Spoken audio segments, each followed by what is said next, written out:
If you rent, you're just wasting your money. You're not a real adult unless you buy a home. You earn way more on the house than the physical cash you put in. On the flip side, proponents of rent talk about flexibility and opportunity cost to invest. Now, there is no absolute answer to this debate as everyone's goals are different. This video is about the pros and cons of each approach. At the end of the video, I'm gonna do a real calculation on a house that costs $750,000 of the difference between buying it and renting it and investing the rest. So you can decide for yourself. Keep watching. So I had to switch to the computer because there are quite a few numbers involved, obviously, when we're trying to calculate owning the home versus the rent. So let's firstly look at home ownership costs. And before you even start living in your house, there's pre-purchase costs that are involved. Obviously, first of all, you need a down payment, so you'll have to have that cash, or if you take a credit line separately, then you'll have to account for the interest fees on that loan. Now, even though when you buy the house, you don't pay the realtor fees, usually the seller pays them, you still incur the closing costs, which are appraisal to get the mortgage, home inspection because you don't want any problems down the line. We got legal fees, and at least you gotta change the locks in your new house. Now, sometimes your home will require immediate repairs just so you can live in it. So the key systems of the house are roof, plumbing system, electrical, windows, and appliances. Even if you don't change them before you buy the house, we're looking here at 20-year time. More than likely, during that time, you're gonna have to incur those costs. So for now, let's just put it on a pre-purchase. Now, when you own the house, you're responsible for everything. Every single headache that can possibly come with owning the house is on you. So when we look at ongoing expenses, we have interest on the mortgage. And I'm not just saying mortgage payment because some of it you're paying down the principal, but especially in the first 5 years, your interest expense is going to be huge. You have to pay property tax, you have to pay home insurance, which is way higher than the renter's insurance because you got to protect yourself against flood and the property and the fire. Then you have to pay for all of the utilities, so everything that's on you, hydro, gas, electricity, internet, TV, whatever you use. If you buy a condo or some sort of a condominium, you will have condo fees or HOA fees, so that they're on top of everything else. And if you hire a service to mow your lawn or do a snow removal, you have to add it to your just ongoing costs. Now, even if you did all of the repairs when you bought the house, if you live in the house for 20 years, you're gonna have ongoing repairs going as well, which are inside paint, exterior paint, probably the garage door is gonna go bad, so you'll have to replace that. If you bought a house, you'll have to redo your driveway a few times. Basement waterproofing, even the best waterproofing will break. You'll have to work on the weeping tile. If you have big trees that you'll have to cut and you can't reach them yourself, you'll have to order a service for that. If you have animal infestations, I don't know, raccoons living under the deck, mice, you'll have to order a trapper and pay for that as well. So the idea here is that everything that comes down with the home expenses is on you. So if you just look at the mortgage payments, you got to be aware there's lots and lots and lots more expenses that are involved. So don't just look at the house and think, oh, I can afford the mortgage payment, so I should buy it. Now, let's say you keep the house for 20 years and it appreciated in price and you decided to sell it to get your equity back. So when you sell it, you'll still have fees associated with that. You'll have realtor commission, which is usually 5%. 2.5 goes to the seller, 2.5 goes to the buyer. You might negotiate it a little bit down, but that's a standard rate. You'll have to pay legal fees to transfer the title, make sure there's no liens. And if you want to stage your house to get more money for your house, you'll have to pay per week or per month basis. So that's additional sales fee or transaction costs or whatever you want to call them. And then of course you got to pay a capitalist gain tax. And it differs between different states and your situation. Sometimes you might get an exemption for 250,000, but you'll have to pay the tax. Now, if we compare it to rental costs, you'll see just visually there's way less cost involved when you rent. So rent is the biggest cost. There's security deposit, but if you live all right, like you'll get it back. So that's not a real expense. You'll have to get renter's insurance, but it's usually like $200, $300 per year, because all it covers is the contents of what's inside your place, whatever you're renting. You're still responsible for the utilities, but a lot of times landlord will pay for the water, or if you live in a condo, sometimes even electricity might be included.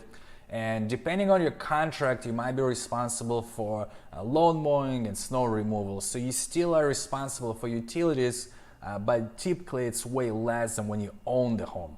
So now let's talk about home ownership pros and cons. So one of the pros is you have stability. You don't have the possibility of landlord coming in and raising your price by crazy amount, or saying that we decided to sell the property or move back into it and now you have to find a new place. So owning the home is way more stable when you compare it to renting it. Another huge benefit, and that's what everybody's talking about, and this is what this video calculation is about, is when you own the home, you build equity, because all of your mortgage payments, not only covering your interest, they pay down the principal. And when you couple it with the home raising in value every year, in 20 years, you should have a nice amount of equity, nice, good nest egg. So that's a key benefit of owning the house. Now, because you own the house completely, you can modify it any way you want. If you want to have an addition or build a deck or rearrange the rooms, you can pretty much do whatever you want as long as you have money for it. And another benefit of the house, again, because it belongs to you, you can sublease a certain space or use it for like Airbnb or VRBO. So for example, if you live in a popular location during the high season, you might want to rent out one room just to get that extra cash to offset the cost of running the house. Now on the con side, we have no flexibility, because compared to rent, it's way harder to get out of home ownership. It will take you some time to sell the house. You'll have to incur transaction costs. If you sell the house within like first 2 or 5 years, you'll probably pay penalty fees for the mortgage. So if you're planning to move around a lot for your work or travel, there's not as much flexibility in home ownership. Now another con, even though we're building the equity, it is very hard to make money on your primary residence, because think about it, in 20 years when you sell the house and get all of the $1 million, where are you gonna live? Like, you'll actually have to leave the place where you are, because if you want to stay in the same area, you'll either have to pay a lot of rent or you'll have to get a smaller house, but it'll still cost way more than it used to. And as we talked about it, when you own the house, you're responsible for every repair, every headache possible that can come your way. It's on you. There is nobody to call. Even if insurance company pays for it, you still got to go through the process in dealing with them and filing claims. It's a headache. Another con is opportunity costs, because when you pay the mortgage plus all of the expenses, a lot more of your money is tied up in owning the house, so you have a lot less left to invest in projects or business or stock market. So there is opportunity cost involved in paying that bigger cash outflow every month. Now let's look at rental pros and cons. So on the positive side, you don't need to have the down payment, which is a big hurdle for a lot of people.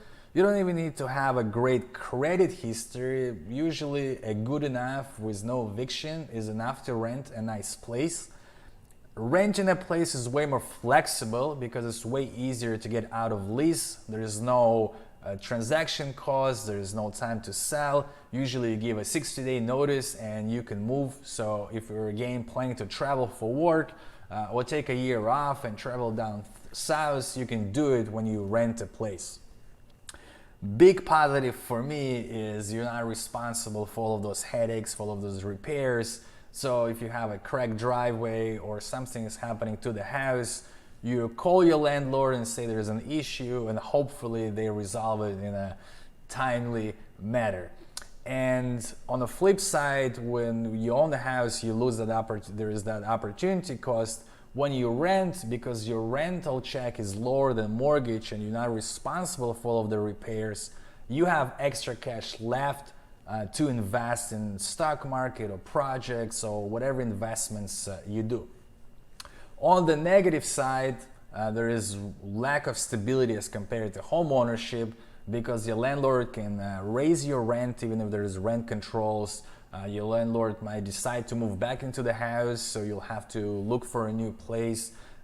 They might decide not to renew lease for whatever reasons. So there's a lack of stability there.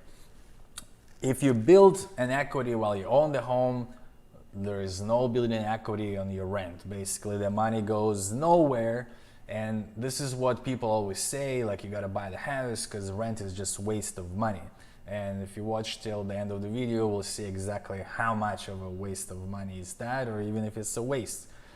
Because you rent, usually no modifications are allowed. So if you have a narrow deck and you want a bigger deck, you can't do it unless you work out a deal with a landlord. And because you rent it, usually you can't sublease it, you can't do Airbnb. Lots of places have regulations about it, lots of rental contracts have regulations about it. So most of the time it's not allowed. I know that some people are doing it and it's called like rental arbitrage, but it's very thin line with legality over here.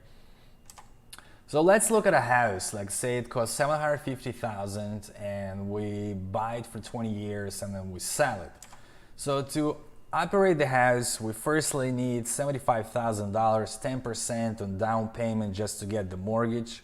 The closing costs are usually estimated at 2%. Those are your moving expenses, legal fees, appraisals, we talked about them.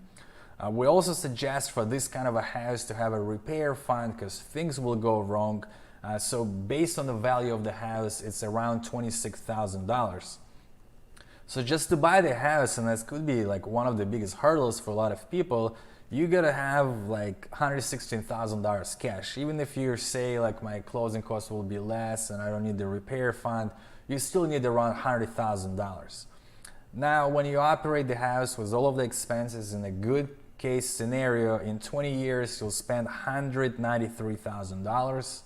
Your interest cost on mortgage at 4% for 20 years, and it's a big assumption here that the mortgage will not change and it will stay at 4%. It's $303,000, and your monthly cash outflow is around $4,900. So that includes mortgage and all of the main things like property tax, insurance, and repairs you have to do. Now let's say you waited for 20 years and you want to sell the property. So the property, say, appreciated every single year at 5%, which is pretty realistic if you take a longer time span and looking at the real estate. So the price now is $2 million and $34,000.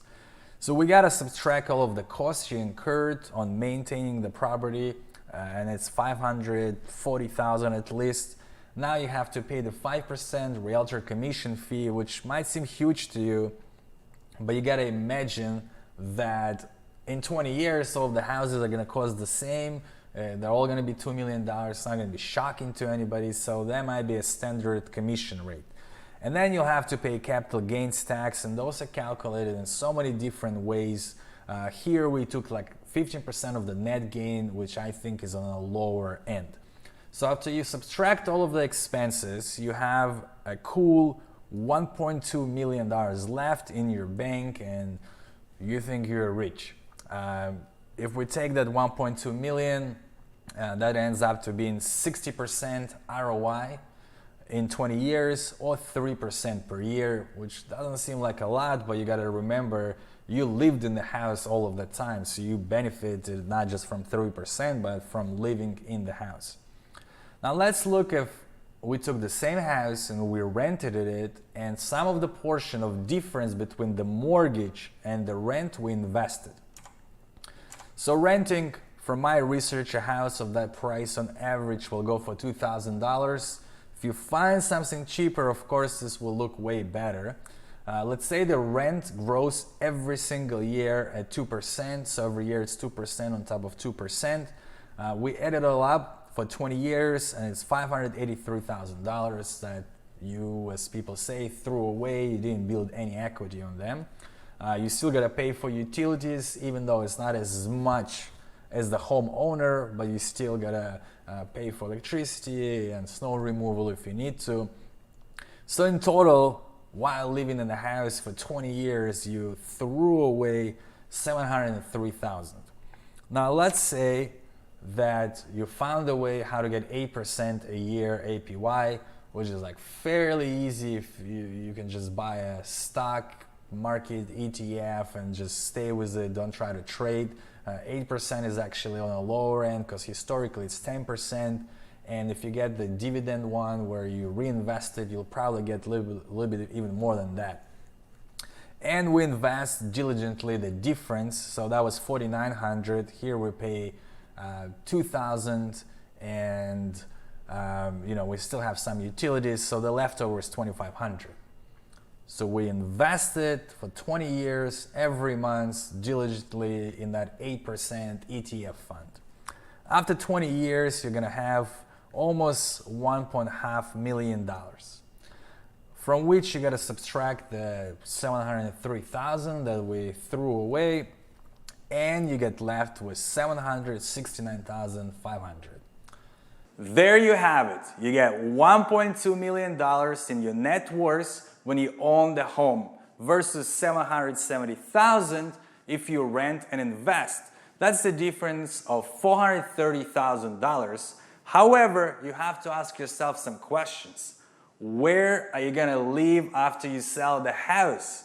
You'll have to move away to use that cash because the real estate around you went up in price.